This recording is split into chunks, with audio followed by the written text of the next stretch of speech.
Let's Mike Fit India. नमस्कार, let's mic पर आप सुन रहे हैं फिट इंडिया। मैं हूं प्रदक्षिणा। ये एक ऐसा शो है जहां सिर्फ फिटनेस की नहीं, मन और शरीर की संपूर्ण सेहत की बात होती है। आज हम एक ऐसे विषय पर बात करने जा रहे हैं जो भारत की आत्मा में रचा बसा है, योग। आजकल पश्चिमी दुनिया जिसे एक नई खोज मान रही है, वो हमारे पूर्वजों ने सदियों पहले अनुभव और अभ्यास के जरिए समझ लिया था। लेकिन क्या योग सिर्फ शरीर को मोड़ने वाला एक व्यायाम है, या फिर इसमें छुपा है मानसिक शांति, वैज्ञानिक सिद्धांत और आत्मिक उत्थान का रास्ता? चलिए गहराई से समझते हैं योग की वैज्ञानिक और आत्मिक शक्ति को। योग क्या है, एक परिचय से जान लेते हैं। योग का मतलब होता है जुड़ना। ये जुड़ाव सिर्फ शरीर और मन का नहीं, बल्कि आत्मा और ब्रह्मांड से होता है। आज पश्चिमी विज्ञान भी ये मानने लगा है कि योग मस्तिष्क की संरचना, तनाव, प्रतिक्रिया और जीन की सक्रियता तक को प्रभावित करता है। यानी योग अब सिर्फ एक परंपरा ही नहीं रहा, ये एक वैज्ञानिक गहराई भरा अनुभव बन चुका है। योग के 4 प्रमुख स्तंभ हैं। योग को समझने के लिए हमें इसके 4 प्रमुख स्तंभों को समझना होगा, उन पर ध्यान देना होगा। शारीरिक अभ्यास, आसना, स्ट्रेचिंग एंड रिलैक्सेशन इसके हिस्से हैं। ये वो योग है जो हमें बाहर से दिखता है।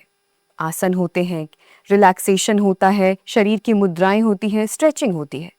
लेकिन जब आप ध्यान से देखेंगे तो पाएंगे कि ये क्रियाएं केवल शरीर के लिए नहीं, बल्कि आपके न्यूरोलॉजिकल सिस्टम को पुनर्संयोजित करने का कार्य कर रही होती है। दूसरा स्तंभ है आत्मनियंत्रण, यानी कि सेल्फ रेगुलेशन। योग हमें सिखाता है कि कैसे अपने भीतर की भावनात्मक हलचलों को स्थिर किया जाए, चाहे क्रोध हो, दुख हो या तनाव। योग हमें भावनाओं से प्रतिक्रिया नहीं, बल्कि प्रबुद्ध उत्तर देना सिखाता है।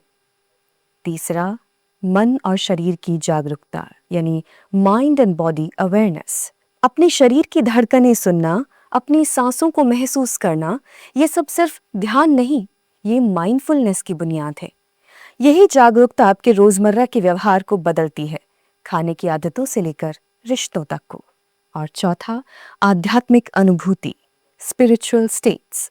योग का अंतिम पड़ाव है आत्मा से जुड़ाव। गहरे ध्यान में उतरने पर जो अनुभव होता है, वो व्यक्ति के जीवन के उद्देश्य, अर्थ और दिशा को ही बदल देता है। मानसिक स्वास्थ्य पर योग का क्या प्रभाव होता है? अब बात करते हैं मानसिक स्वास्थ्य की, जो आज की सबसे बड़ी चुनौती है। हाल ही में हुए शोध में पाया गया कि सिर्फ 6 हफ्तों तक रोजाना 12 से 15 मिनट योग करने से डिप्रेशन में 33% तक की कमी देखी गई। एंजाइटी और मनोवैज्ञानिक तनाव में भारी गिरावट देखी गई। मानसिक लचीलापन यानी रेजिलियंस में वृद्धि हुई। सकारात्मक भावनाओं की आवृत्ति में वृद्धि और नकारात्मक अनुभवों में कमी। इन सभी संकेतों का मतलब है कि योग मानसिक स्वास्थ्य को स्थायी रूप से बेहतर बना सकता है। श्वास, वो शक्ति जो हम सबके भीतर है।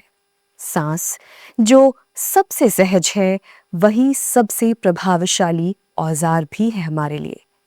जब हम धीरे और गहराई से श्वास लेते हैं तो हमारा सिंपैथेटिक नर्वस सिस्टम यानी तनाव प्रणाली शांत होती है। शोध बताते हैं कि प्राणायाम करने वाले लोग अपना रक्तचाप कम कर सकते हैं, चिंता को नियंत्रित कर सकते हैं, ध्यान और आत्मनियंत्रण बेहतर कर सकते हैं। हर योगासन में हम सांसों से जुड़ते हैं। ये जुड़ाव ही योग को भीतर से क्रांतिकारी बनाता है। शरीर में ऊर्जा और सूचना का प्रवाह, आइए इस पर भी बात करते हैं। योग कहता है कि हमारे शरीर में नाड़ियों के माध्यम से ऊर्जा और सूचना प्रवाहित होती है। विज्ञान इसे कहता है रक्तवाहिकाएं, तंत्रिकाएं, हार्मोनल सिस्टम। योग के अभ्यास से शरीर में ब्लड सर्कुलेशन, न्यूरोट्रांसमिशन और इम्यून रिस्पॉन्स सुधरता है। योग ऊर्जा का प्रवाह संतुलित होता है, जिससे संपूर्ण स्वास्थ्य बेहतर होता है। यानी योग केवल तनाव कम करने का साधन नहीं, ये पूरे शारीरिक नेटवर्क को फिर से संतुलित करता है। न्यूरोसाइंस और एपिजेनेटिक्स में योग की भूमिका, आइए इस बारे में जान लेते हैं। आधुनिक विज्ञान अब ये मानता है कि ध्यान और योग से मस्तिष्क की संरचना यानी कि ब्रेन स्ट्रक्चर तक भी बदल सकता है।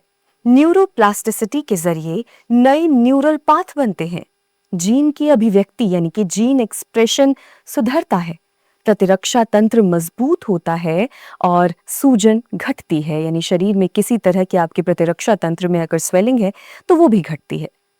सिर्फ योग से आप अपने मस्तिष्क को पुनः प्रशिक्षित कर सकते हैं। योग आत्मबोध की ओर एक यात्रा है, लेकिन क्या योग सिर्फ शारीरिक और मानसिक अभ्यास है? नहीं, योग का अंतिम उद्देश्य है स्व प्रकाश की अनुभूति यानी सेल्फ रियलाइजेशन। जब हम लगातार योग अभ्यास करते हैं तो हम केवल दुख से नहीं उबरते, परेशानियों से उबरने की ताकत नहीं पाते, हम अपने जीवन के मूल उद्देश्य को पहचानने लगते हैं। योग हमें बताता है हम कौन हैं, हमारा जीवन किस दिशा में जाना चाहिए और हम कैसे सेवा, करुणा और प्रेम के रास्ते पर चल सकते हैं। आइए अब श्वास पर जरा विस्तार से बात करते हैं। श्वास यानी सांस, जीवन की डोर भी कह सकते हैं। क्या आप जानते हैं कि जैसे ही हम जन्म लेते हैं, हम सबसे पहले क्या करते हैं? सांस लेते हैं। और जब हम मृत्यु के निकट होते हैं तो सबसे आखिरी काम क्या करते हैं? सांस छोड़ते हैं। श्वास हर जीवित प्राणी से उसके जन्म से लेकर मृत्यु तक जुड़ी होती है। तो देखिए, इस तरह श्वास ही जीवन है और योग में श्वास का एक विशेष महत्व है। यह हमारे अस्तित्व की सबसे बुनियादी और जरूरी चीज है, लेकिन दुर्भाग्य ये है कि हम इस पर ज्यादा ध्यान नहीं देते जो देना चाहिए।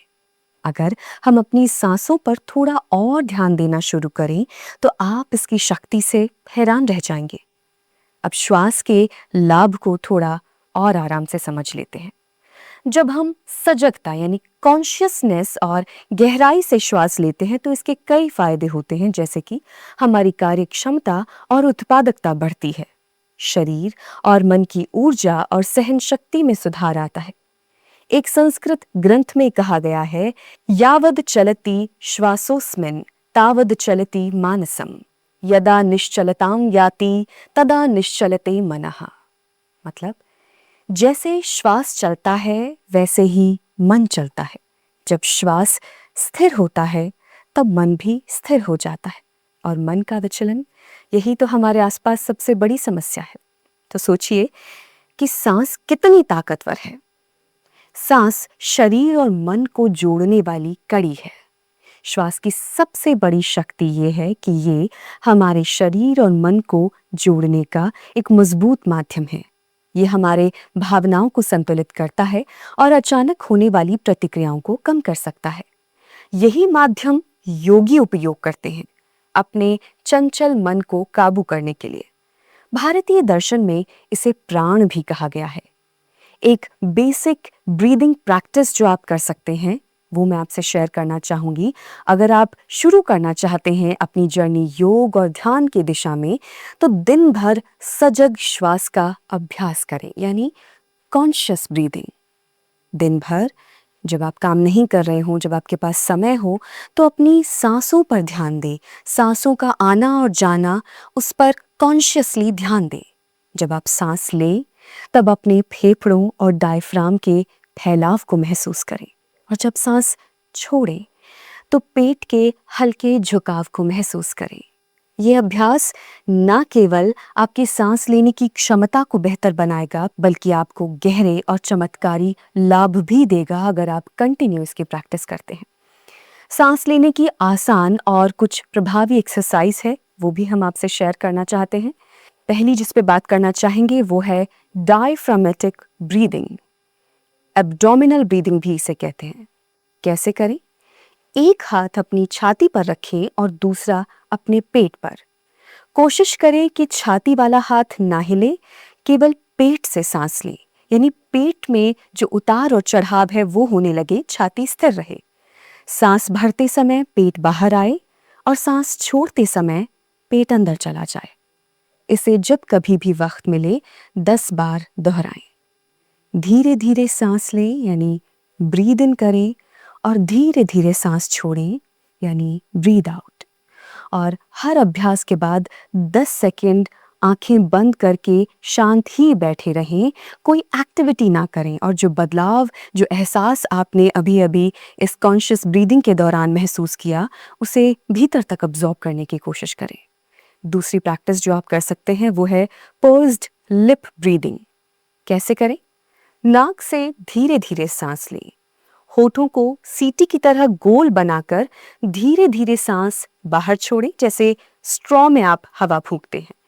सांस लेने और छोड़ने का रेशो, इस पर ध्यान देना है।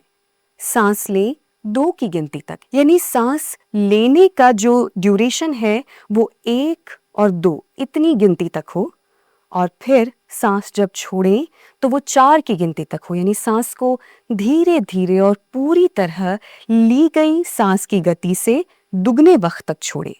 इसे भी 10 बार दोहराएं और इसके बाद भी 10 सेकंड आंख बंद करके सिर्फ रिलैक्स करें। अब एक और प्रैक्टिस, ट्रायंगल ब्रीदिंग। ये कुछ बहुत ही आसान और बहुत ही बेसिक ब्रीदिंग प्रैक्टिसेस हैं जिनसे आप शुरुआत कर सकते हैं। ट्रायंगल ब्रीदिंग ये क्या होती है? इसमें आपको कुछ सेकंड सांस लेनी है, उसे उतने ही समय होल्ड करना है और फिर रिलीज करना है। मतलब आपने अगर 4 सेकंड सांस ली है, गहरी सांस लेनी है और उसे 4 सेकंड तक अपने भीतर होल्ड करना है और फिर 4 सेकंड में उसे पूरी तरह से आराम से रिलीज कर देना है। इसे ट्रायंगल ब्रीदिंग क्यों कहते हैं? कि आप 4 सेकंड तक सांस लेते हैं, मान लीजिए 4 सेकंड इस दौरान यहां तक होते हैं, फिर इसे इतने 4 सेकंड तक अपने भीतर होल्ड करें और फिर 4 सेकंड तक इसे एक्सेल करें, इसे बाहर निकालें। इस तरह से ये ट्रायंगल ब्रीदिंग भी आप 10 से 15 बार एक बार में कर सकते हैं और इसके बाद भी अपने आप को रिलैक्स करें। इन सांसों को जो आपने ब्रीद इन और ब्रीद आउट किया है और होल्ड किया है, उस एहसास को महसूस करें। हर ब्रीदिंग प्रैक्टिस का एक अंतिम चरण है ध्यान और विश्राम। सभी अभ्यासों के बाद आंखें बंद करें और कुछ मिनट शांति से बैठें। अगर मन करे तो आप ध्यान की स्थिति में भी कुछ देर रह सकते हैं, आपको अगर ध्यान या मेडिटेशन का थोड़ा एक्सपीरियंस है। इन सभी ब्रीदिंग तकनीकों को रोज कम से कम 7 दिनों तक, दिन में 2 बार या 1 बार, जितना भी वक्त मिले, जरूर प्रैक्टिस करें। इससे आपको मानसिक शांति, फेफड़ों की क्षमता में वृद्धि और तनाव में कमी महसूस होगी। और अब बात कर लेते हैं अंतिम विचार पर, योग और विज्ञान का संगम। आज आधुनिक विज्ञान, न्यूरोलॉजी, एपिजेनेटिक्स और बायोलॉजी ये मान रहे हैं कि योग केवल विकल्प नहीं है, मुख्य धारा की चिकित्सा भी बन सकता है। योग की कुछ धाराएं जैसे आयंगर योग चिकित्सा पद्धति चिकित्सा पर ही आधारित है, यानी किस बीमारी में, किस व्याधि में आप कौन से आसन करके उसमें अधिक लाभ पा सकते हैं। नए शोध आ रहे हैं जो योग के लाभों की पुष्टि भी करते हैं। ये अभ्यास जीवन की गुणवत्ता, व्यवहार और सामाजिक दृष्टिकोण को भी बदल सकता है। योग कोई रहस्यमय चीज नहीं है, ये एक व्यवहारिक, वैज्ञानिक और आध्यात्मिक साधना है। आप इसे अपनी दिनचर्या में जोड़ सकते हैं, सिर्फ 10 से 15 मिनट से शुरुआत करके, क्योंकि स्वस्थ शरीर और स्थिर मन से ही बनता है एक संतुलित, उद्देश्यपूर्ण जीवन। आप सुन रहे थे फिट इंडिया, सिर्फ लेट्स माइक पर।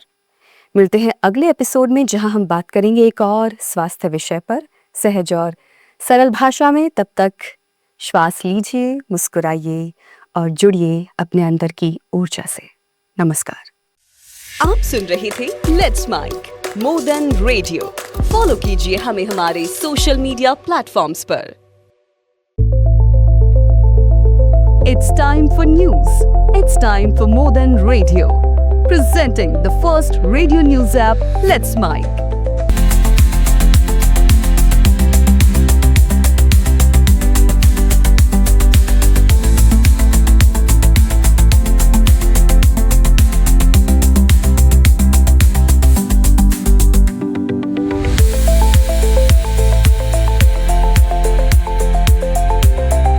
Let's Mike is not just a revolutionary idea. Download the app now from Play Store. Available both on Android and iOS mobile phones. Follow us on YouTube, Instagram, Twitter, LinkedIn, Facebook, Telegram, WhatsApp, Snapchat. Let's talk, let's connect, and let's Mike.